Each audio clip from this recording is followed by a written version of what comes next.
Véritable parure du jardin, le gazon est aussi bien un revêtement de sol que le décor de l'environnement quotidien. Sa couleur verte repose l'œil et incite au calme.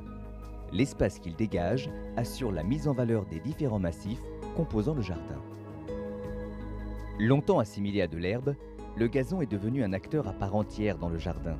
Il faut le préparer, le soigner et l'entretenir avec un soin tout particulier. Le choix des graines est déterminant et il est déconseillé de ne semer qu'une seule espèce. Les principales espèces de gazon sont les fétuques qui résistent bien à la sécheresse, les agrostis qui apportent finesse et volupté, les pâturins qui donnent au gazon sa densité et les créterelles des prés qui résistent bien au piétinement.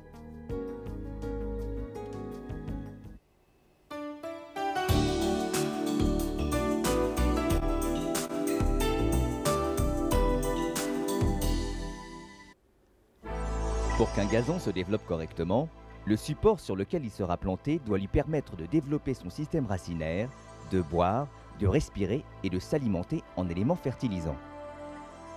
La première des opérations à effectuer est certainement l'application d'un désherbant efficace.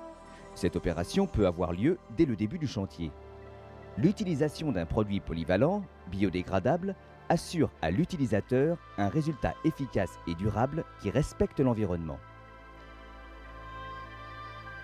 S'il est nécessaire de faire un apport de terre végétale en supplément, celle-ci peut également être traitée de la même façon, avant les opérations de nivellement.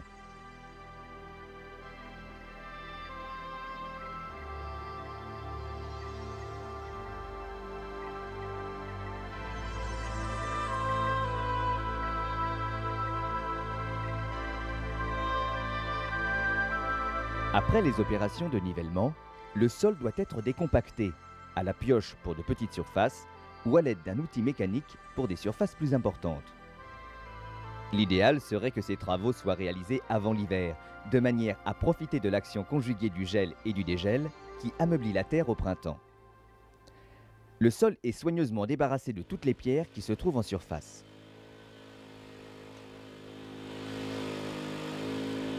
La couche de surface, qui doit avoir une épaisseur minimale de 30 cm, est ameubli à l'aide d'un motoculteur.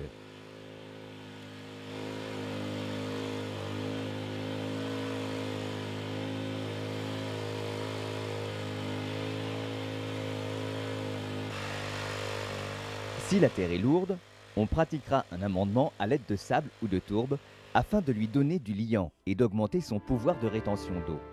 C'est également le moment d'épandre un engrais de fond. À l'occasion de ces travaux de nivellement, il faut veiller tout particulièrement à ne pas avoir de dépression dans le terrain dans lesquelles l'eau pourrait stagner.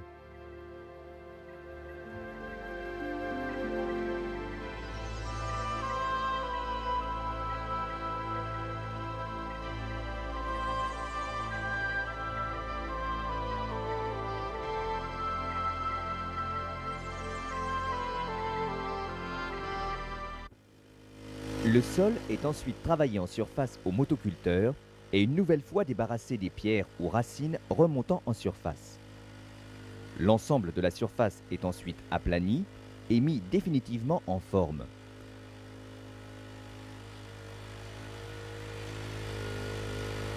On utilise généralement une griffe ou un râteau, mais ce dernier, plus délicat d'utilisation, peut laisser des saignées disgracieuses.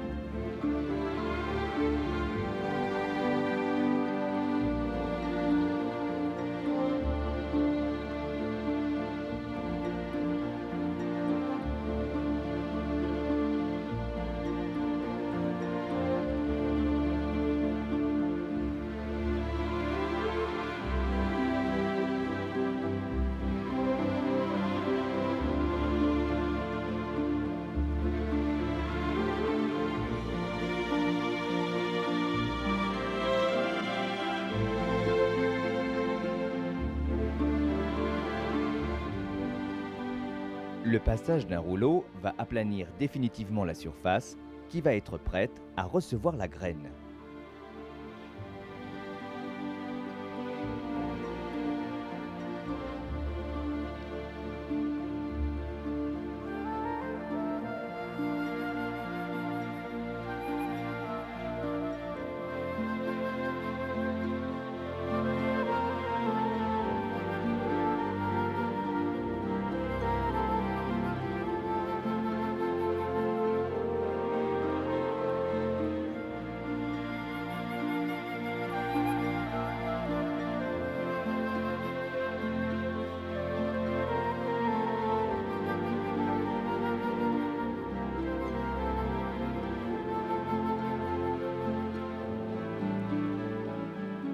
Le bon dosage des graines se situe entre 3 et 5 kg par art. Les semis par grand vent, très forte chaleur ou par temps de pluie doivent absolument être évités. Le semis doit être réalisé le plus régulièrement possible en suivant des couloirs de 1 à 2 mètres de largeur. Une réserve de graines permet en fin de semis de croiser ces couloirs en assurant une meilleure répartition de celles-ci.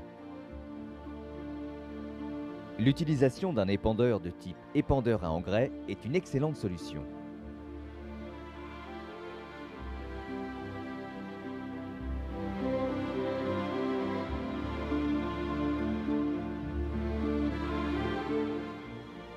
Le bord de la pelouse est délimité par un filet, c'est-à-dire un petit sillon dans lequel les graines sont épandues assez drues. Ce filet assurera un arrêt propre et net de la partie engazonnée.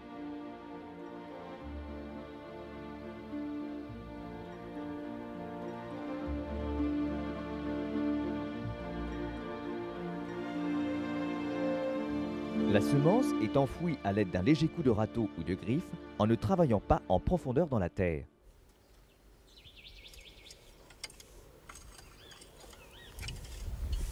Il se fout de ma gueule.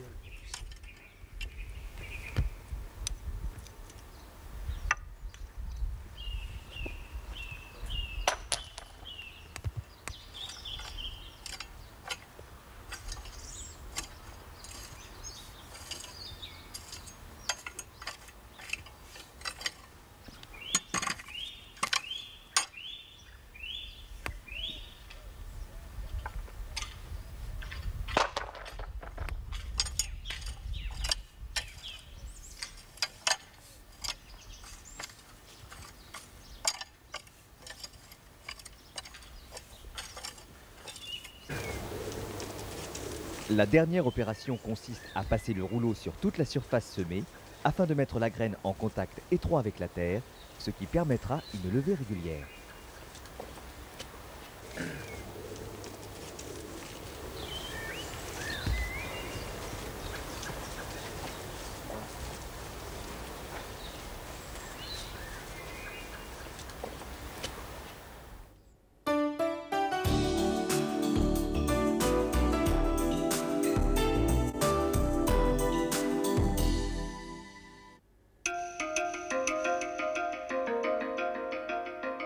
L'arrosage provoque une accélération de la germination. Si l'apport d'eau pendant la pousse ne peut pas se faire régulièrement, il faut s'en dispenser car on risque de voir la jeune pousse se dessécher. La période idéale de semis étant après l'été, car l'air est plus humide et le soleil ne brûle pas. La jeune pousse, si elle a plus de 6 semaines, sera bien armée pour passer l'hiver.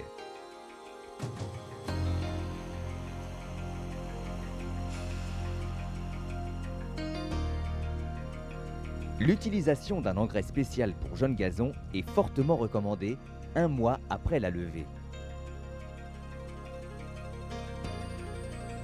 Ce produit, épandu régulièrement sur le sol à l'aide d'un épandeur 2 à 3 jours après une tonte, sera régulièrement réparti dans le sol et apportera les éléments indispensables à une levée vigoureuse et verdoyante du gazon.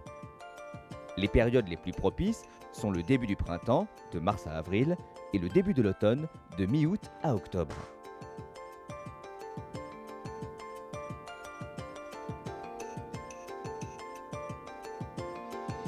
En complément de cet engrais spécial, arrosez tous les 2 à 3 jours en pratiquant des arrosages à faible débit pendant longtemps.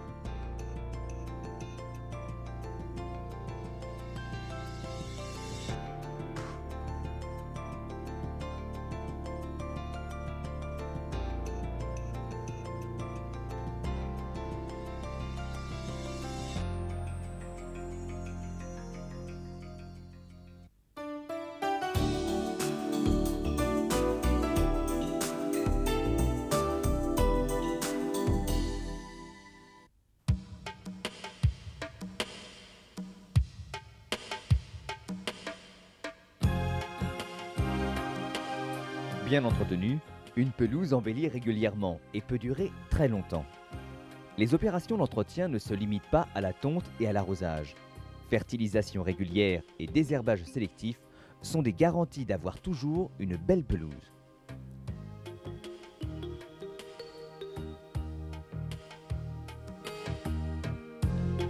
Il existe sur le marché une gamme complète et variée de produits, mais il est important pour son confort de n'utiliser que des produits respectant l'environnement. La fertilisation à l'aide d'engrais permet au gazon de trouver en permanence tous les éléments dont il a besoin pour se nourrir, c'est-à-dire de l'azote, de l'acide phosphorique, de la potasse, du magnésium et des oligo-éléments. L'azote stimule la croissance des feuilles et la fonction chlorophyllienne. L'acide phosphorique favorise le développement des racines et la potasse renforce la résistance aux maladies. La croissance printanière peut appauvrir considérablement le terrain. Il faut donc intervenir dès le déclin de la pousse, c'est-à-dire vers mai-juin. Il est vivement recommandé de n'utiliser que des engrais composés de fines particules. L'utilisation d'un engrais de type agricole à gros grains ne va pas se répartir assez régulièrement sur la surface de la pelouse. Il va se créer au contact immédiat des grains d'engrais une zone plus riche qui va favoriser la pousse des plants de gazon qui en bénéficient. Cela aura pour effet de gêner la croissance des autres pousses en leur étouffant en quelque sorte leur espace vital. Cette forme d'engrais peut conduire rapidement à une pelouse clairsemée dans laquelle des herbes indésirables pourront profiter. L'utilisation d'un engrais à libération lente, c'est-à-dire à longue durée, est à privilégier. Afin que la fertilisation de votre pelouse ne soit pas une corvée, l'utilisation de produits à action multiple est aujourd'hui une solution qui permet véritablement à l'amateur d'obtenir des résultats proches de ceux des meilleurs professionnels. L'utilisation d'un épandeur au débit correctement réglé permet d'appliquer 2 à 3 fois par an les produits complets. Leur fonction de fertilisation, de désherbage et de destruction de la mousse assure avec un minimum de temps un résultat parfait. Épandus en traits croisés, ces produits pourront, de par leur action longue durée, n'être utilisés qu'une seule fois par an si le gazon ne doit pas être piétiné d'une façon intensive.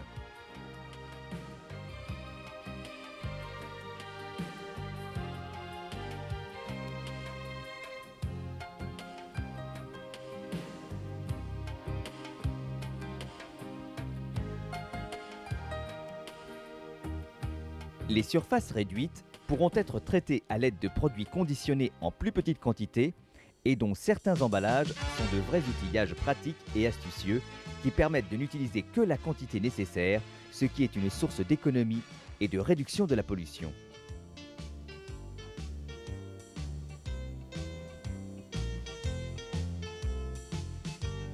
Toutes les pelouses, quel que soit leur niveau d'entretien, sont envahies tôt ou tard par des mauvaises herbes. Le désherbage sélectif est la solution. Un gazon sain ne se laisse pas envahir par la mousse. Si tel est le cas, cela signifie que les conditions de végétation et d'entretien ne conviennent pas. Pour lutter efficacement contre celle-ci, l'utilisation d'un engrais désherbant triple action est la meilleure solution. Les produits de formule longue durée ne doivent être utilisés qu'une seule fois par saison.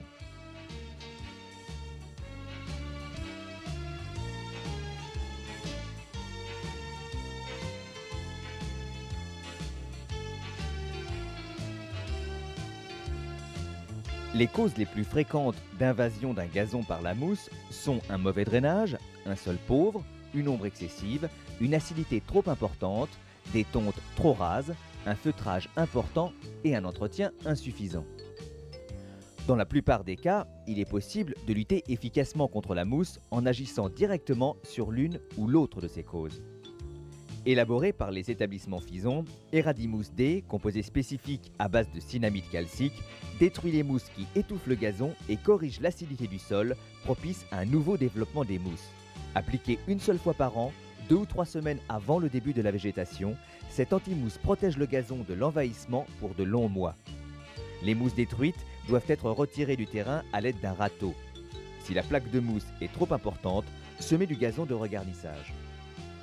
Les mauvaises herbes annuelles, si elles viennent à envahir une pelouse, sont peu dangereuses car elles sont coupées avant de monter en graines. Par contre, les pissenlits, l'oseille, le plantain ou les chardons, du fait de la surface de leurs feuilles qui étouffe les graminées composant la pelouse et leur végétation se faisant au ras du sol, évitent la tondeuse.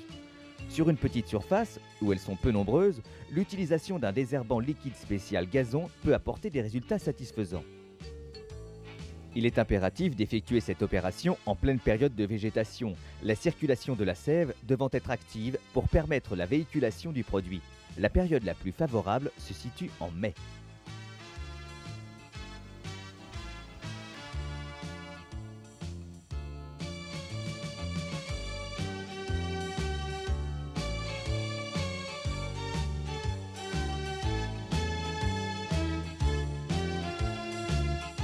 Les mauvaises herbes ne sont pas les seuls ennemis de la pelouse.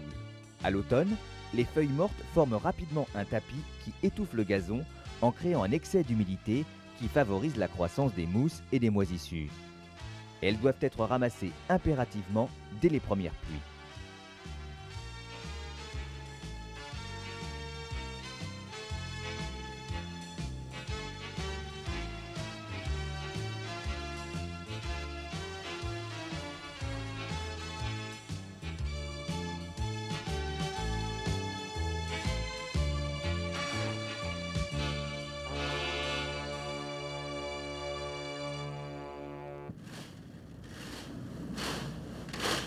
Les feuilles mortes peuvent être utilisées au pied des arbres où elles vont se décomposer et former un humus enrichissant.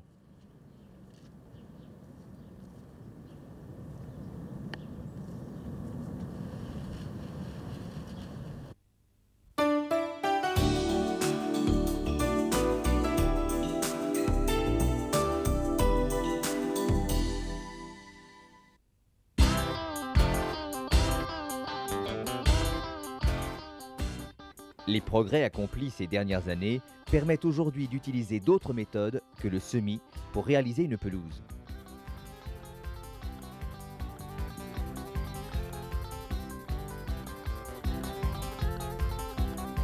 Le plaquage est un moyen simple, rapide et efficace pour l'obtention immédiate d'une pelouse ou la réparation de zones endommagées.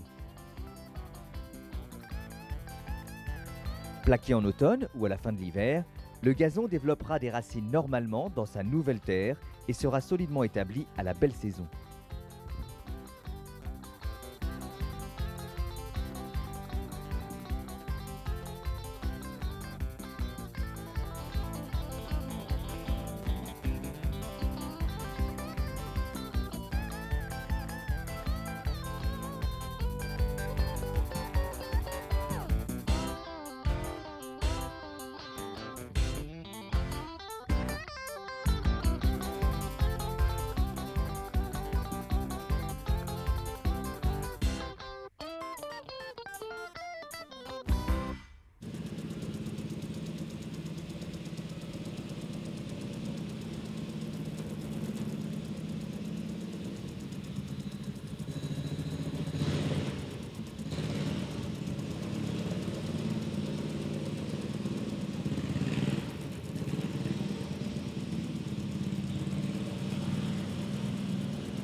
Le manque de fournisseurs fait peser sur cette technique un prix de revient loin d'être des plus compétitifs.